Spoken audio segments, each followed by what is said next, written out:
Boa noite aí, pessoal, tudo bem? Espero que estejam todos bem. Apesar dessa crise que estamos passando, nós temos que seguir em frente, não é mesmo? Porque a palavra de Deus nos diz que nós não somos daqueles que retrocedem. Então vamos parar um pouquinho agora e meditar nessa palavra que é inspiradora e fonte de vida para nós. Eu queria te convidar a abrir a sua Bíblia na carta de Paulo aos Filipenses, capítulo 2. Nós vamos ler o versículo 12.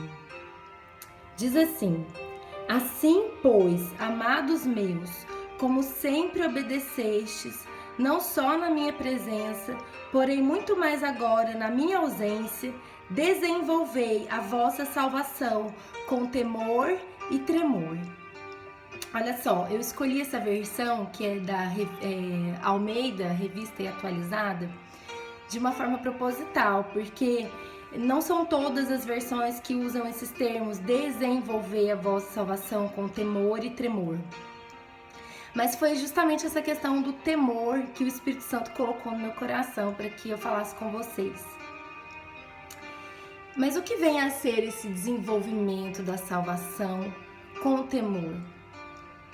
Quando eu penso em desenvolvimento, né, em exercício da salvação, em evolução da nossa salvação, eu gosto muito de fazer um paralelo com a passagem do povo pelo deserto, quando eles saíram do povo de Israel, quando eles saíram do Egito, lá no Antigo Testamento, e foram conduzidos por Deus pelo deserto, rumo à terra prometida. A nossa vida cristã também é assim. Com Cristo, isso já era um simbolismo do que haveria de vir. Então, com Cristo é assim também. Primeiro nós aceitamos com toda a nossa convicção de fé do coração que Ele é o único e suficiente Salvador para as nossas vidas e que Ele é o caminho, a verdade e a vida que nos levam à nossa terra prometida, que nos leva ao Pai, que nos leva à vida eterna.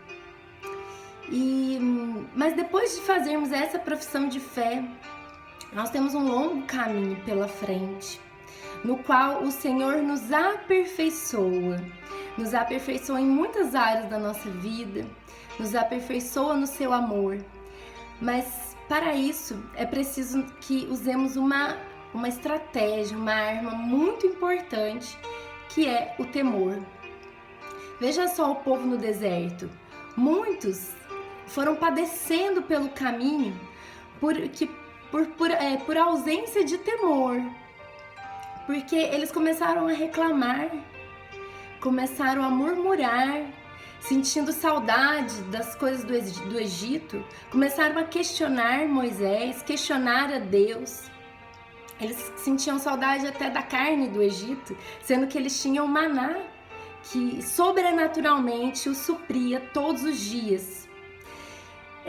Então muitos não aceitaram desenvolver essa salvação, né? Essa libertação que eles tinham tido, né? Quando saíram do Egito. E eles não conseguiam enxergar as maravilhas de Deus no deserto, que tinha coluna de nuvem, de fogo que os conduzia, que os orientava, que mandava que eles partissem ou que eles parassem. Eles tinham o maná.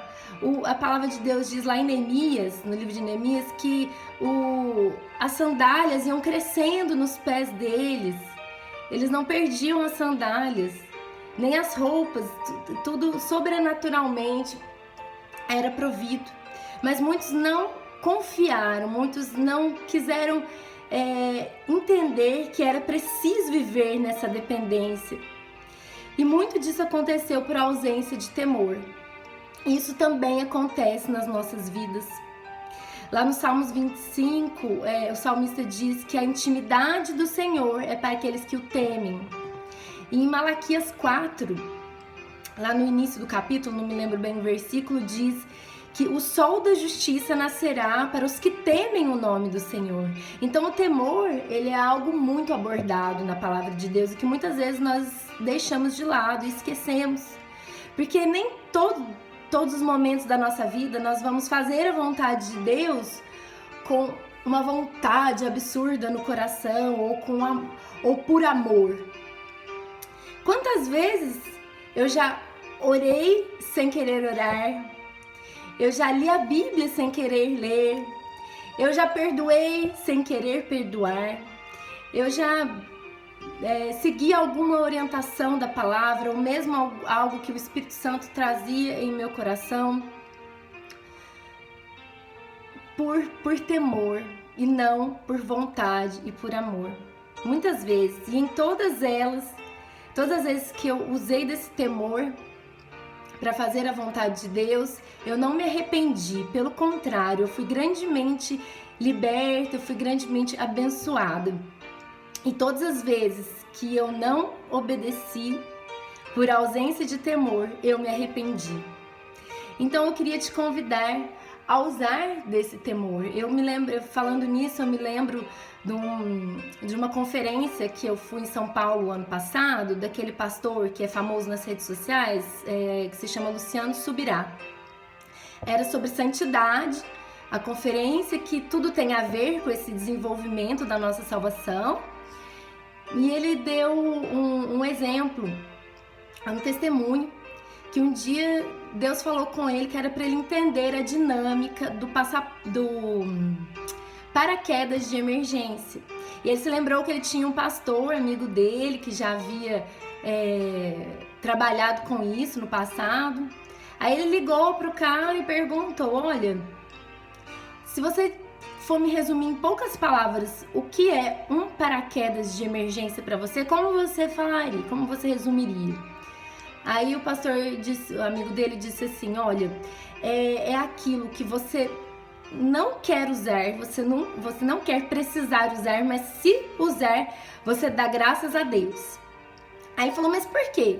Aí ele disse: porque ele abre, quando ele abre, ele dá um tranco diferente, o pouso com ele é terrível, não é nada confortável. Então, ele não é agradável de ser usado, mas ele salva da morte. E então ele disse que rapidamente o Espírito Santo trouxe ao coração dele esse entendimento e disse de uma forma bem taxativa para ele: olha, meu filho, o paraquedas principal é o amor, mas o paraquedas mas o temor é o paraquedas de emergência. Portanto, eu queria te convidar a orar para que Deus te dê a graça de viver com o paraquedas principal, que é o do amor. Mas saiba que nem todos os dias são fáceis, nem todos os momentos a nossa carne quer fazer a vontade de Deus. E então é nesses momentos que nós temos que vencer esse desafio e usarmos o paraquedas de emergência. Ele vai evitar muitas quedas na nossa vida.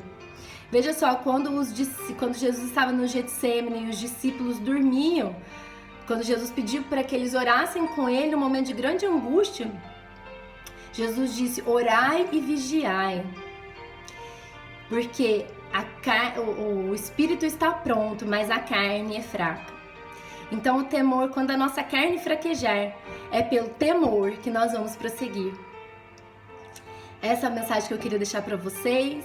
Que vocês tenham um resto de semana abençoado e cheio da graça de Deus.